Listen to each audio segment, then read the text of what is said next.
Hey explorer, let's explore 5 powerful alternatives to the word anxious, words that capture stress, unease, and worry in sharper ways. Uneasy, mild but persistent discomfort.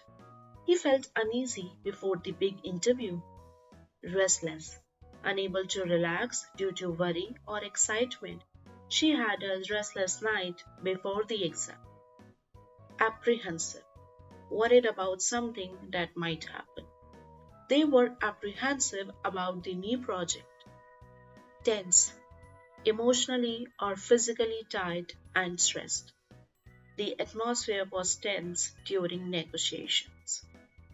On edge, informal but vivid, nervous and irritable. He was on edge all day waiting for the results. Don't be anxious with your words, upgrade with confidence, subscribe for more expressive English.